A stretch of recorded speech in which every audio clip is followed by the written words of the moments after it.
रहीम अस्सलाम वालेकुम। उम्मीद आप ठीक होंगे, खैरियत से होंगे। तैयब लोच आपकी खिदमत में फिर से हाजिर है। जी, आज जो हम डिस्कस कर रहे हैं वो सबसे अहम मामला है और वो मामला बरह रास्त जुड़ा हुआ है 26वीं तरमीम से। जैसा कि आपको इल्म है कि 26वीं तरमीम का मुकदमा सुप्रीम कोर्ट ऑफ पाकिस्तान के कॉन्स्टिट्यूशनल बेंच में ज़ेर समाअत है और इसकी मुसलसल समाअतें हो चली हैं। आज भी 26वीं तरमीम की समाअत जस्टिस अमीनुद्दीन खान की सरबराही में कायम 8 रुकनी बेंच में हुई। लेकिन दौरान समाअत एक और अहम मामला भी जो है वो हुआ और वो मामला ये है कि मुझे अफसोस से कहना पड़ेगा, और ये मुझे क्या, खुद जस्टिस अमीनुद्दीन खान ने भी इस हवाले से कहा कि अफसोस इस बात का है कि इतने दिनों से दलाइल दिए जा रहे हैं और ये कॉन्स्टिट्यूशनल बेंच है, लेकिन अभी तक किसी ने कॉन्स्टिट्यूशन पर बात नहीं की। किसी भी वकील ने अभी तक आइन की बात नहीं की। उन्होंने कहा हर वकील का अपना एक अलग राय है, अपना एक अलग लाइन है, जबकि नुकात तो सेम है, तरमीम ही एक है, तो आर्ग्यूमेंट्स जो हैं वो एक ही नुक्ते पे और उस तरह के होने चाहिए। लेकिन कोई क्या कहता है, कोई क्या कहता है, कोई कहता है जी 26वीं तरमीम पर फुल कोर्ट हो, 24 के 24 सुप्रीम कोर्ट के जज हो। कोई कहता है नहीं 24 ना हो, सिर्फ 16 जज हो। कोई कहता है नहीं जी कॉन्स्टिट्यूशनल बेंच वाले ना हो। कोई कहता है कि 26वीं तरमीम से जो मुतासर हुए हैं वो जज ना हो। कोई कहता है कि नहीं जो जिन्होंने 26 तरमीम से फ़ायदा लिया वो ना हो, बाकी सारे हों। तो यूँ कोई इनकी एक ज़बान नहीं है और यही वजह है जस्टिस अमीनुद्दीन खान आज कहने पे मजबूर हुए कि अगर हम, उन्होंने कहा कि आप तो दलाइल दे रहे हैं लेकिन कोई आपने आईनी नुक्ता नहीं उठाया। वकील से मुखातब होकर कहा, उन्होंने कहा कि अगर हम कोई आईनी बात करें, उन्होंने कहा हमने तो आइन पढ़ा हुआ है और हम जो सवालात करते हैं वो आइन से करते हैं, आइन के मुताबिक करते हैं, लेकिन हमें उसका जवाब मिलना तो दरकिनार, उल्टा जब हम कॉन्स्टिट्यूशन को रेफ़र कर रहे होते हैं, कॉन्स्टिट्यूशन के किसी आर्टिकल को रेफ़र करते हैं, कॉन्स्टिट्यूशन की किसी शक की बात करते हैं, तो कहा जाता है सर ये कॉन्स्टिट्यूशन, ये मुतल्लिका आर्टिकल को रहने दें, इसको यहाँ छोड़ दें, इसको साइड पे कर दें। जैसे कि आर्टिकल 191 की बात हुई, जब आर्टिकल 191 की बात होती है तो कहा जाता है कि आर्टिकल 191 को एक साइड पे रख दें।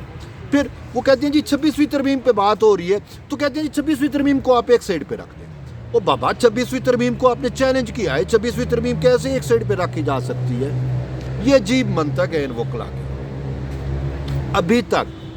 अभी तक 26वीं तरमीम का केस साबित नहीं कर सके। हाँ, फुल कोर्ट बेंच पे कहा जा रहा है जी फुल कोर्ट बेंच बनाए, फुल कोर्ट बेंच बनाए, और फुल कोर्ट में भी मैंने आपको बताया जितनी मुंह उतनी बातें, जितने वकील जितनी दरखास्तें उतनी इनके मौके। कोई कहता है ये वाला बेंच हो, ये वाला बेंच हो, कोई कहता है मनमाना बेंच हो, जो हम चाहें वही बेंच हो। वो बाबा कैसे बने, किस तरीके से बने? भाई कोई रास्ता दे दो, रास्ता भी नहीं दे पा रहे। तो यूँ अब मेरा यहाँ पे एक मैटर मौक़िफ़ ये है कि 26वीं तरमीम पर वक्त का ज़िया किया जा रहा है। ये जो कॉन्स्टिट्यूशनल बेंच बैठता है ना, इस पे कितना ख़र्चा आ रहा है। यानी जज आते हैं, बैठते हैं, सुबह 11:30 बजे से 1 बजे तक ये केस मुसलसल चलता है, लेकिन अफसोस ये है कि इसका वक्त ज़ाय किया जा रहा है। भाई आप टू दी पॉइंट्स बताएं। मुझे वो उमर अता बंदियाल याद आते थे, वो ज़्यादा आर्ग्यूमेंट नहीं सुनते थे, वो कहते थे हाँ आपने ठीक है, आप हमें तहरीरी तौर पर दे दें, हम देख लेंगे। तो यहाँ पे तो तहरीरी तौर पर भी नहीं दे रहे और उल्टा वक्त ही वेस्ट किया जा रहा है, कभी क्या कभी क्या कभी क्या। तो बहरहाल अब हम क्या कह सकते हैं। बात यह है कि ये अब कॉन्स्टिट्यूशनल बेंच के जजेस को चाहिए आप लिमिटेड टाइम रखें। आधा घंटा तो एक वकील को, हाँ बाबा आधा घंटा है, आप फजूल की बात ना करें, टू द पॉइंट कॉन्स्टिट्यूशनल आईनी नुक्ते पे बात करनी है तो करें, ये पॉलिटिकल बातें ना करें। यहाँ पे तो सियासत शुरू हो जाती है ना, जैसे वो परसों अकरम शेख साहब पेश हुए थे, यजीद और इमाम हुसैन की बात है। वो बाबा यजीद और इमाम हुसैन का 26वीं तरमीम से क्या गर्ज, क्या ताल्लुक, सीधा सा बात है। और उनके उस नुक्ते को यूथर ने उठाया, यूट्यूबर्स ने उठाया और सोशल मीडिया पे एक चीखो पुकार। वो भाई जस्टिस अमीनुद्दीन खान ने ये कहा, वो अमीनुद्दीन खान साहब ने ये कहा कि आप यजीद की बात कर रहे हैं, हुसैन की बात करें, आप कानूनी नुक्ते पे बात करें। अच्छा जी, ये अमीनुद्दीन खान साहब ने जो है वो अकरम शेख को यजीद की बात करने से रोक दिया, यजीद की ओ भाई, मजहब ये वही लोग हैं جن کا وتیرہ ہی مذہبی ٹچ ہے. ہاں یہ تحریک انصاف والے مذہبی ٹچ سے مشہور ہوئے نا, ہر بات پہ مذہبی ٹچ, ہر بات پہ مذہبی ٹچ. اب اکرم شیخ کا بھی مجھے سمجھ نہیں آتی کہ اس کی بیٹی کے بارے میں سنا ہے کہ وہ پاکستان مسلم لیگ نون, پھر غور سے سنیں, پاکستان مسلم لیگ نون کی وہ ایم پی اے ہے, یعنی کہ نون لیگ نے ان پہ نوازشات کی نا, مخصوص نشستوں پہ ایم پی ہیں, وہ الیکشن لڑنے والی ایم پی اے نہیں ہے. بیٹی کو ایم پی اے بنوایا مسلم لیگ نون کے ذریعے, اور اسی مسلم لیگ نون کی وفاقی حکومت جو 26ویں ترمیم منظور کی, اس کے خلاف یہاں پہ درخواست گزار بن کے بھاشن دے رہے ہیں اور پولیٹیسائز کر رہے ہیں معاملے کو, پولیٹیکل ان نیچر, یعنی کہ ان کے سارے آرگیومنٹس یہی تھے. اور یہی میں کہہ رہا ہوں کہ تحریک انصاف کے جتنے بھی آرگیومنٹس ہیں یا مطلب ان کے وکیلوں کے, وہ سارے سیاسی نوعیت کے ہیں. ابھی تک انہوں نے کوئی بھی کانسٹیٹیوشنل نقطہ جو ہے وہ بینچ کے سامنے نہیں رکھا اور نہ کوئی آئینی بات کی.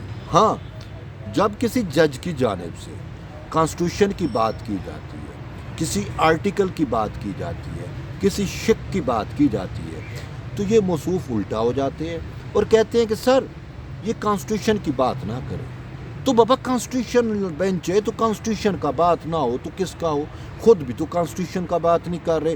بھئی یہ میرا اس بینچ کے سامنے اعتراض, میں اپنا اعتراض جو دائر کر رہا ہوں کہ وہ یہ ہے کہ آپ ان سماعتوں کو سم اپ کریں, وکلا کو سرزنش کریں, وکلا کو کہیں کہ بابا ٹو دی پوائنٹس رہیں, پولیٹیسائز نہ کریں, یہ پاپولیزم والی سائڈ پہ نہ جائیں کہ آپ کی جو ہے وہ سوشل میڈیا پہ اور ان ساری چیزوں پہ آپ کی خبریں چلے, آپ کے ٹکر چلے. نہ, ٹو دی پوائنٹ آئینی اور قانونی بات کریں تاکہ اس معاملے کو جلد سے جلد دیکھیں. قوم کا وقت کا ضیاع, آپ کا ضیاع, ہمارا ضیاع.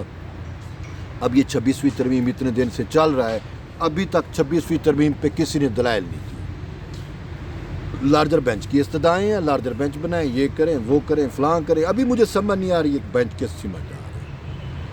آج جسٹس محمد علی مظہر نے کہا بھی صحیح, آپ بتائیں نا 26ویں ترمیم سے کون سا کانسٹیٹیوشنل مطلب بنیادی آئین کا بنیادی ڈھانچہ متاثر ہوا ہے. آپ وہ آرگیومنٹ کریں, آپ ہمیں قائل کریں کہ جی 26ویں ترمیم آیا, یہ بنیادی ڈھانچہ آئین کا متاثر ہوا, اس کو کل عدم قرار دیں. وہ کہتے ہیں آپ اس سمت جاتے نہیں ہو, لارجر بینچ, فلانا بینچ, فل کورٹ بینچ, 16 رکنی بینچ, 24 رکنی بینچ. عدالت ضیاع, وقت کا ضیاع. تو بہرحال یہ ابھی تک کی 26ویں ترمیم ہے. اب کل دوبارہ اس معاملے پہ سماعت ہے, کل بھی یہی کچھ, یہی تھیٹر, یہی ڈرامہ بازی ہوگی. اب دیکھتے ہیں معاملات آگے کیسے لے کے چلتا ہے کانسٹیٹیوشنل بینچ لے کے. میرا کہنے کا مدعا یہ ہے, مقصد یہ ہے کہ اس کو پریسائز کریں, ٹو دی پوائنٹس رہیں اور کانسٹیٹیوشن پہ ہی بات ہو. کانسٹیٹیوشنل بینچ میں کانسٹیٹیوشن پہ ہی بات ہونی چاہیے نا. تو بہرحال دیکھتے ہیں, کل مزید اس والے سے اپڈیٹ ہم آپ کو دیں گے. اور اب تک کے لیے اتنا ہی کافی ہے. جڑے رہیے طیب بلوچ کے ساتھ, ملتے ایک نئی ویڈیو. اجازت دیں, اللہ حافظ.